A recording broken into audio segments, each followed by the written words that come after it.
Hello दोस्तों, कैसे हैं आप सब। तो मैं लेके आ गई हूँ एक नई कहानी और नाम है निर्दयी बहू। आज बहुत दिनों के बाद नीलिमा अपनी माँ कमला जी से मिलने जा रही थी। उसकी माँ दमा की बीमारी से पीड़ित थी। फिर भी उन्हें देखने वह मायके ज़्यादा नहीं जाती थी। वजह थी उसकी भाभी का रूखा व्यवहार। लेकिन जब स्वयं को रोक पाना उसके लिए कठिन हो जाता तो सब कुछ भूलकर आ जाया करती। उसके मायके में उसकी भाई और भाभी ही थी। नीलिमा अपने भाई से बड़ी थी। उसका एक 17 वर्षीय बेटा था, लेकिन भाई भाभी की शादी के 6 वर्ष बीत जाने पर भी उन्हें कोई औलाद नहीं थी। डरते डरते उसने मायके की सीढ़ियों पर कदम बढ़ाया। चारों तरफ सन्नाटा पसरा हुआ था। उसकी भाभी कंचन कमरे से निकलकर आई तो उसे देखते ही पहले मुंह बना लिया, फिर फीकी मुस्कान की औपचारिकता पूरी की। नीलिमा ने कहा, भाभी माँ कहाँ है। अरे आपकी माँ अपने कमरे में सोई हैं। क्या हमेशा सूरज को भी मात देने वाली मेरी माँ अभी तक सोई है। तबीयत तो ठीक है। तेज कदमों से नीलिमा माँ के कमरे की तरफ दौड़ी। माँ माँ तुम ठीक हो।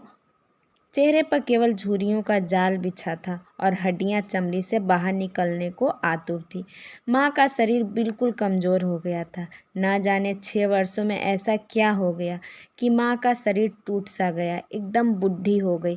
तभी बेटी को देखते हुए कमला जी ने लेटे लेटे कांपते स्वर में कहा, मैं ठीक हूँ। सफ़र करके बड़ी दूर से आई है। तेरी भाभी ने कुछ चाय नाश्ता दिया या नहीं। मेरा छोर माँ, आपकी तबीयत कुछ ठीक नहीं लग रहा है। अरे बुढ़ापा है, इस उम्र में तो यह सब लगा ही रहता है। बेटी को आया देखकर कमला जी जैसे ही उठने लगी तो नीलिमा माँ का बाजू पकड़कर सहारा देने लगी ताकि माँ उठ सके। लेकिन जैसे उसने माँ को हाथ लगाया, कमला जी जोर जोर से चीखने लगी और वह दर्द से कराहने लगी। नीलिमा यह सब देख दंग रह गई कि हाथ लगाने से ही माँ इतना चिल्लाने लगी, कुछ तो गड़बड़ है। माँ मना करती रही लेकिन नीलिमा ना मानी। उसने तुरंत अपनी माँ को बाजू से शॉल हटाया और गौर से देखा तो उसका सर ही चकरा गया। पूरी बाजू पर लाल लाल निशान पड़े हुए थे, जैसे लग रहा था माँ को किसी ने जलाया है। माँ कैसे लगा, चौंकते हुए पूछा। कमला जी ने दरवाजे की तरफ चोर निगाहों से देखा। उसी समय कंचन आ गई। तपक्कर बोली, अरे कुछ नहीं दीदी, चलते चलते संतुलन बिगड़ गया था तो बाजू के बल जा गिरी। ऐसी बड़ी बड़ी आंखों से देखा कि कमला जी अंदर ही अंदर कांप गई। अपने भाभी के जवाब पर नीलिमा को यकीन कर पाना मुश्किल था। नीलिमा तुरंत गुस्से में उठी और अपने भाई से पूछा, माँ दर्द से कराह रही है, डॉक्टर को क्यों नहीं दिखाया। क्या हाल बना कर रखा है तुमने। पीछे पीछे उसके कंचन भी पहुंच गई और बोली, दीदी हमारे पास फिजूल के पैसे नहीं हैं जो छोटे मोटे चोट के लिए माँ जी को डॉक्टर के पास लेकर दौड़ते रहें। नोटों की बोरियां तो आपके ससुराल में भरा पड़ा है, मायके में नहीं। बहुत खर्च रहता है। माँ जी की दवा का खर्च आपका क्या है। जीजा जी की सरकारी नौकरी है, ससुर की पेंशन की अलग से बरसात हो रही है। नीलिमा की तरफ देखते हुए कंचन बोली, ऊपर से आए दिन कोई न कोई मेहमान भी टपक जाता है। भाभी के ताना सुनते ही नीलिमा का मन करवाहट से भर उठा। चाय की प्याली उसके हाथ में थी, लेकिन अब उसे पीना भी जहर पीने का बराबर लग रहा था। नीलिमा का दिल तो बहुत करता था कि अपनी माँ को अपने साथ रखे, पर माँ ही पुराने विचारों की थी। बेटी के घर रहना तो दूर, पानी पीना भी नहीं पसंद था। नीलिमा ने बड़ी मुश्किल से 2 घंटे वहाँ बिताया और जितना भी समय वहाँ माँ से आई, भाभी की पैनी नज़र उन दोनों पर ही गड़ी हुई थी। नीलिमा ने महसूस किया कि घर में कुछ भयंकर गड़बड़ चल रही है और माँ को इतना डरा धमकाकर मजबूर किया गया कि वह मुंह खोलने से भी डर रही है। नीलिमा को माँ की दुर्दशा देख आंसू आ गए। जब वह घर जाने लगी तो उसकी माँ उसे रोते हुए आंसुओं से विदा कर रही थी, जो वह देख भी नहीं पा रही थी। जैसे नीलिमा दरवाजे तक पहुंची तभी पीछे से उसकी भाभी की भुनभुनाने की आवाज़ आई, मेहमान हैं, मेहमान ही बंद कर रहे हैं, हमारे घर ज़्यादा दखल देने की ज़रूरत नहीं है। और दरवाज़ा झट से बंद कर दिया। अपमान का करवा घूंट पीकर नीलिमा डबडबाई आँख लिए घर से बाहर निकल आई। तभी उसका भाई दौड़ते हुए आया और बोला, दीदी मैं उधर ही जा रहा हूँ, चलिए आपको छोड़ देता हूँ। दिल्ली से गुड़गांव के सफ़र में दोनों भाई बहन कुछ समय तो बिल्कुल चुप रहे। फिर नीलिमा बोली, भाई बुरा मत मानना, एक बात पूछूं, जब माँ को चोट आई थी तो क्या उस वक्त तुम घर पर थे? नहीं तो आप ऐसा क्यों पूछ रही हैं? दीपक ने कहा, क्योंकि मुझे नहीं लगता यह भयंकर चोट गिरने से लगी है, लेकिन मुझे माँ ने बताया कि वह गिर गई थी, इस कारण चोट आई है। लेकिन मुझे शक है कि बात कुछ और ही है और माँ किसी डर के कारण कुछ भी बताने से घबरा रही है। तुम्हारी पत्नी का व्यवहार तो कैसा है, यह किसी से छुपा नहीं है। नीलिमा की बात सुनकर दीपक झुंझलाते हुए बोला, दीदी अब आप बात का बतंगर मत बनाइए। पहले ही बड़ी मुश्किल से जिंदगी पटरी पर आई है। सास बहू के झगड़े के कारण मैंने बहुत कुछ झेला है। कितने दिन पुलिस थाने चक्कर काटे। कंचन ने झूठा दहेज का आरोप लगाकर क्या क्या नहीं किया हमारे साथ। बड़ी मुश्किल से मामला रफा दफा हुआ है। मैं उस बातों को याद करके आज भी कांप उठता हूँ, लेकिन अब मैं चैन से जीना चाहता हूँ। भाई की बातें सुनकर नीलिमा ने चुप्पी साध ली। उधर कंचन अपनी सास कमला जी के कमरे में आई और बाजू पकड़कर जोर से झकझोर दिया। दर्द के कारण वह चीखती रही, पर कंचन ने उनका बाजू नहीं छोड़ा। कंचन ने कहा, अरे बुढ़िया, मेरी शिकायत करोगी अपनी बेटी से? कंचन ने गुर्राते हुए कहा तो कमला जी की रूह कांप उठी। आंखें बड़ी करती हुई कंचन बोली, एक बात कान खोलकर सुन लो, अगर घर की बात बाहर निकली तो अपने पापा से कहकर दहेज के झूठे केस में तेरे परिवार को ऐसा फंसाऊंगी कि 7 जन्म लग जाएंगे, पर छूट नहीं पाओगी। कमला जी सहमी आवाज़ में बोली, बहू मैंने तो कुछ नहीं बताया और मुंह खोलने का सोचना भी मत। और क्या, कब से आराम से पड़ी है? घर की साफ सफाई झाड़ू बर्तन कौन करेगा? बीमारी का ढोंग बंद करो और सफाई शुरू करो। आऊं क्या गरम गरम चिमटा लेकर? कमला जी डरते हुए बोली और हिम्मत न होते हुए भी जल्दी जल्दी उठ खड़ी हुई और सारा काम करने लगी। दरअसल दीपक और कंचन का प्रेम विवाह हुआ था। दोनों ने स्कूल से लेकर कॉलेज की पढ़ाई साथ की थी। दीपक और कंचन में गहरा प्रेम था। कमला जी को भी एक नज़र में कंचन पसंद आ गई, लेकिन जब उन्होंने कंचन के घर वालों की जानकारी निकलवाई तब पता चला कि कंचन व उसके घर वाले अच्छे लोग नहीं हैं। कमला जी ने शादी का विरोध किया, पर दीपक नहीं माना और मंदिर में जाकर शादी कर कंचन को घर ले आया। पर वह अपनी माँ को बहुत सम्मान करता था। वह कहता था कि माँ बहू के आने से तुम्हें आराम होगा। लेकिन कंचन को ना तो घर का काम करना पसंद था और न ही घर में रहना। कुछ समय तक अच्छे चाल ढाल से सबका दिल जीतती रही, पर धीरे धीरे उसने अपना असली रंग दिखाना शुरू कर दिया। जब भी दीपक काम के सिलसिले में बाहर जाता, वह पार्टियां में जाती, फिजूल खर्च करती, उसकी आदत बन गई थी। घर में रहती तो भी कोई जिम्मेदारी नहीं संभालती थी। कमला जी का बहू के आने से काम खत्म नहीं हुआ, उल्टा बढ़ गया। देर तक घर से बाहर रहती कमला जी ने जब इस बात के लिए अपनी बहू को समझाने की कोशिश करती तो कंचन उल्टा उन पर बरस पड़ती। कमला जी तंग आकर अपने बेटे को सब बातें बता दी तो दीपक ने क्रोध में आकर 2-4 तमाचा कंचन के गाल पर लगा दिया। फिर तो घर में जैसे महाभारत ही छिड़ गई। छोटी सी बात यहाँ तक पहुँच गई कि दीपक और उसकी बूढ़ी माँ को सबक सिखाने के लिए दहेज का झूठा आरोप लगाकर हवालात भेज दिया। कंचन के पापा पुलिस में थे, बस फिर क्या था। घरेलू हिंसा और मारपीट के आरोप में पुलिस ने उनको धर दबोचा। पैसा पानी की तरह दीपक ने बहाया, फिर भी मामला नहीं हटा तो बाद में आपसी रजामंदी से ही मामला रफा दफा किया गया।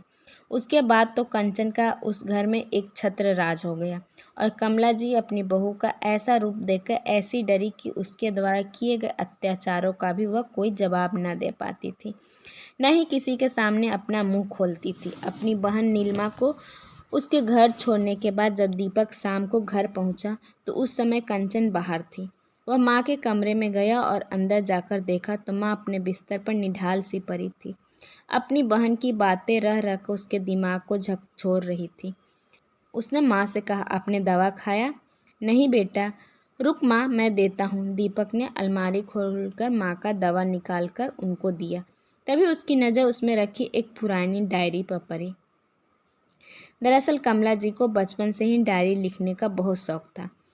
दीपक को भी पता था कि माँ डायरी में कुछ लिखती है, पर क्या लिखा करती है यह नहीं पता था।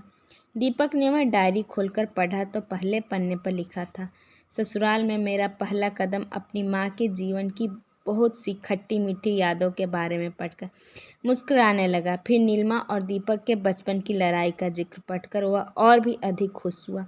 आज मेरे लाडले दीपक ने अपनी मर्जी से शादी की है, लेकिन उसके आगे जब वह पढ़ने लगा तो उसकी आंखों में आंसू डायरी के पन्ने पर जा गिरे। आगे आने वाले पन्नों पर कमला जी ने बहू द्वारा उन पर किए गए हर अत्याचार का उल्लेख किया था, जिसे दीपक पढ़ भी नहीं पा रहा था। उसका शरीर कांपने लगा। आज बहू ने बेलने से पीटा, आज बर्तन मांजने की हिम्मत नहीं थी तो बहू ने गरम गरम प्रेस से मेरे बाजू को जला दिया, मेरे मुंह पर गरम चाय फेंक दिया, अपने बड़े बड़े नाखूनों से मुझे नोचा। भगवान मुझे बचाओ इस अत्याचारी बहू के चंगुल से। दीपक यह सब पढ़कर चकित रह गया और अपने कमरे में जाकर डायरी को सीने से ऐसा लगाया जैसे माँ से लिपटा हो। चोट लगा था माँ के सीने में, पर छटपटा दीपक रहा था। जिस माँ से वह इतना प्यार करता था, उस माँ ने उसके कारण इतने अत्याचार सहे हैं। यह सोच सोच कर उसके रोंगटे खड़े हो रहे थे। सुबह से लेकर शाम तक ऑफिस के काम के सिलसिले में 5-5 दिन शहर से बाहर रहा कि मुझे भनक भी न पड़ी वह औरत जालिम होती जा रही है और मेरी माँ पर हाथ उठाने लगी है। तभी बाहर से गेट खोलने की आवाज़ आई। कंचन के आने की आहट सुनकर उसने डायरी को छुपाया और अपने आंसू साफ करके अपने को समान किया। उसका दिल किया कि उसका गला घोंटकर यहाँ से फेंक दूँ, पर उसने समझदारी से काम लेना ही उचित समझा। अगले दिन दीपक छुपते छुपते दीदी को अपनी बीवी का सारा चिट्ठा खोल दिया। रोते हुए माँ की डायरी में लिखी हर बात का जिक्र किया। यह सब सुनकर नीलिमा फ़ोन में ही सिसक सिसक कर रोने लगी। वह अपने को संभाल नहीं पाई और चक्कर खाकर धम से ज़मीन पर जा गिरी। नीलिमा 17 वर्षीय बेटा दौड़ते हुए आया और पूछा, माँ क्या हुआ? नीलिमा ने संभालते हुए कमला जी यानी उसकी नानी पर होने वाले हर अत्याचार की बात अपने बेटे को बताई। कैसे नानी मामी के चंगुल में बुरी तरह फंसी है। यह सुनकर राहुल भी हैरान था। फिर बोला, मेरे पास एक आइडिया है। लेकिन बेटा, तुझे तो पता है मामी के पिता पुलिस में हैं। इसी पावर के बल पर वह इतना उछलती है। बिना किसी पुख्ता सबूत के कुछ नहीं कर पाएंगे। इससे पहले भी वह मामी मामा को हवालात भेज चुकी है। अरे माँ, आप चिंता मत करो, सारे सबूत मिलेगा। बस जैसा मैं कहता हूँ करती जाओ। नीलिमा ने अपने भाई को फ़ोन करके राहुल का सारा प्लान समझा दिया। 3 दिन बाद राहुल को लेकर नीलिमा पूरी तैयारी के साथ सूटकेस लिए अपने मायके पहुंची। नीलिमा को फिर से वहां देखकर कंचन चौंक गई। उसने कहा, क्यों दीदी, अभी तो 2 दिन पहले यहाँ आई थी, फिर आधम की? माँ की याद में ज़्यादा तड़प रही हैं तो ले जाइए, उन्हें अपने घर में रख लीजिए। भाभी, राहुल का बड़ा मन था नानी से मिलने का, तो हम चले आए। और भाभी, इस घर में हमारा इतना तो हक बनता है ना? हाँ, क्यों नहीं, मुंह बनाते हुए कंचन बोली। जब दीपक घर आया तो अपनी पत्नी कंचन से बोला, कल मेरे ऑफिस की छुट्टी है, सोच रहा हूँ मैं कहीं तुम्हें घुमा दूँ। सारा दिन माँ का सेवा करती रहती हो, वैसे भी दीदी खाली बैठी रहेंगी, वह माँ का ख्याल रख लेंगी। क्या कहना है तुम्हारा? यह सुनते ही कंचन खुशी से झूम उठी और बोली, नेकी और पूछ पूछ, जरूर घूमने चलेंगे। जैसे वह दोनों घर से निकले, राहुल ने अपना सूटकेस खोला। टीवी कैमरा हर कमरे में फिट करने लगा। वह इंफॉर्मेशन टेक्नोलॉजी का एक होशियार विद्यार्थी था। नीलिमा डरते हुए बोली, बेटा, मामी बहुत चालाक है, उससे यह सब छुपाना आसान नहीं होगा। अगर थोड़ा भी शक हुआ तो ऐसा बवाल मचाएगी कि हमारे सारे पूर्वज तक कांप जाएंगे। राहुल बोला, आप मत घबराओ, ऐसा कुछ नहीं होने वाला है, किसी को पता भी नहीं लगेगा। माँ, यह वायरलेस कैमरा है, देखो ना, आपके नाखून से भी छोटा है, तो आप बेफिक्र रहिए। इसके डिवाइस को भी ऐसे जगह छुपा दूंगा कि मामी को भनक तक नहीं लगेगी। घर में जो कुछ भी हो रहा है उसकी लाइव फुटेज आपको और मामा के मोबाइल पर आती रहेगी। मैंने सब अच्छे से सेट कर दिया है। नानी जी के कमरे में चारों तरफ कैमरा लगा दिया। कमला जी यह सारा प्रश्नवाचक निगाह से देखती जा रही थी। तभी राहुल ने कहा, नानी, अब सब ठीक हो जाएगा, मामी की सारी करतूत कैमरे में रिकॉर्ड हो जाएगा, जल्दी सब कुछ अच्छा हो जाएगा। पर नानी जी आप यह बात किसी को मत बताना। ठीक है बेटा। पर नीलिमा अंदर ही अंदर घबराई थी। माँ अगर तुम भूल से भी बता दोगी तो कयामत आ जाएगी। रात को दीपक अपनी पत्नी कंचन के साथ बाहर ही खाना खाकर लौटा। इधर नीलिमा ने माँ को खाना खिला दिया। आज बरसों बाद कमला जी को सुकून से अच्छा खाना खाने को मिला था। कंचन के सोने के बाद दीपक उठा और राहुल से धीरे से पूछा, इंतजाम सब कर दिया है भांजे? हाँ मामा जी, सब अच्छे से हो गया। बस आप मोबाइल में फुटेज पर नज़र बनाए रखना। जैसे ही कुछ गड़बड़ हो तुरंत पुलिस को फ़ोन कर देना। दूसरे दिन नीलिमा राहुल के साथ अपने घर वापस चली गई। कंचन ने दीपक से कहा, आखिर आप लोगों का क्या चल रहा है? हर रोज़ आपकी बहन यहाँ क्यों आ टपकती है? दीपक ने कहा, यह उसका भी घर है, उसकी मर्जी, वह चाहे जितना दिन भी रहे, इसमें मैं क्या कर सकता हूँ। ऐसा कहते हुए दीपक अपने कमरे में चला गया और अलमारी खोलकर कुछ ढूंढने लगा। चिल्लाते हुए उसने कंचन से पूछा, 3-4 दिन पहले मैंने यहाँ 2 लाख रुपये रखे थे, क्या तुमने उठाए हैं? कंचन ने कहा, वह सब मैंने ब्यूटी प्रोडक्ट और कपड़ों में खर्च कर दिए हैं, सारे पैसे खर्च हो गए। अरे वाह, पैसे मेरे नहीं थे, कंपनी के थे। अरे वह पैसे मेरे नहीं थे, कंपनी के थे। आज ही मुझे डीलर्स को वापस भेजना था। बिना मुझसे पूछे तुमने मेरे पैसों की शॉपिंग में क्यों उड़ाया? दीपक गुस्से से बड़बड़ाया तो कंचन गुस्से से बोली, क्या मेरा इतना भी हक नहीं है मैं थोड़े पैसा अपने ऊपर खर्च करूं? वह 2 लाख रुपये थे, थोड़े पैसे नहीं थे। कंचन को झकझोरते हुए दीपक गुस्से से लाल पीला हो गया और बिना नाश्ता किए अपने ऑफिस चला गया। इधर कमला जी बेटे बहू की लड़ाई से चिंतित हो रही थी, कहीं उनकी भी सामत ना आ जाए। थोड़ी देर में कंचन कमला जी के कमरे में आई और बोली, ए बुढ़िया सुन, अब तेरी बेटी गई, बहुत हो गया आराम, अब उठ काम पर वापस लग जा, तभी कुछ खाने को मिलेगा। कमला जी डरती हुई बोली, बहू मेरी तबीयत कुछ ठीक नहीं लग रही है, खांसी आ रही है, धूल मिट्टी का काम नहीं हो पाएगा। इतना सुनते ही कंचन का माथा तो पहले से ही दीपक के झगड़े से गर्म था। सारा गुस्सा उसने सासू माँ पर उतारना शुरू कर दिया। उन्हें बाल खींचते हुए ज़मीन पर पटक दिया। बुढ़िया तुमसे काम नहीं होता है? उन्हें जूतों से मारने लगी। फिर से प्रेस गर्म करने लगी तो प्रेस को देखकर कमला जी ज़ोर ज़ोर से चिल्लाने लगी। उनकी चीख सुनकर कंचन बौखलाकर बोली, यह रोज़ रोज़ का झंझट ही ख़त्म कर देती हूँ। ऐसा कहते हुए रस्सी ले आई और उनके गले में लपेटने लगी। तभी कमला जी आखिरकार वह गलती कर बैठी जिसका अंदेशा नीलिमा को पहले से ही हो गया था और चीखते हुए कहने लगी, हाँ हाँ, रोज़ का झंझट तो ख़त्म ही हो जाएगा। तेरे पाप का घड़ा भर चुका है, तेरी सारी करतूत कैमरे में रिकॉर्ड हो रही है, जितना जुल्म कर सकती हो कर ले। कंचन बोली, क्या कहा? कैमरा? कमला जी के सामने रखे अलमारी पर पड़ी डिवाइस की ओर इशारा किया, जिसे देखकर कंचन घबरा गई और फिर बोली, ओह, यह सब तेरी बेटी करने आई थी मायके, पर उसकी चाल कामयाब नहीं होने दूंगी। ऐसा कहकर उसने जल्दी से अपने पिता को फ़ोन किया और घर पर बुलाया। कंचन और उसके सब इंस्पेक्टर पिता ने सारे डिवाइस और उसके तार निकालकर चकनाचूर कर दिया। बाप बेटी अपनी सफलता पर बहुत खुश थे, लेकिन उन्हें यह नहीं मालूम कि सारी फुटेज पहले ही दीपक के मोबाइल में रिकॉर्ड हो चुकी है। वहाँ एक कैमरा अभी भी है जो पूरी तरह से काम कर रहा है। इसकी जानकारी कमला जी को भी नहीं थी। दीपक और नीलिमा ने सारी फुटेज पत्रकार को सौंप दिया। लोकल न्यूज़ वालों ने यूट्यूब पेज पर सारी की सारी घटना लाइव प्रसारण कर दी, क्योंकि मामला सब इंस्पेक्टर से जुड़ा था और मामला एसपी साहब तक पहुंच गया। यह दोनों बाप बेटी कमला जी को रस्सी से बांधकर लटकाने ही जा रहे थे कि घटना स्थल पर एसपी साहब की टीम, लोकल न्यूज़ रिपोर्टर, दीपक, नीलिमा सब पहुंच गए। कमला जी नीलिमा को देखकर दहाड़े मार रोने लगी। नीलिमा माँ को बचाने के लिए दौड़ी। बेलन, प्रेस, हर चीज़ ज़मीन पर बिखरी हुई थी।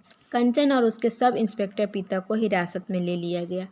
आज उसके खिलाफ इतने कड़े सबूत इकट्ठे हो गए थे कि जिस पिता के बल पर वह आज तक ये हरकतें करती आई थी, उस पिता ने भी घुटने टेक दिए। अत्याचारी बहू का यह करतूत तो सब चैनल पर प्रसारित हो गया और वीडियो इतना वायरल हुआ कि देश के सभी न्यूज़ चैनल ने इस खबर को दिखाया।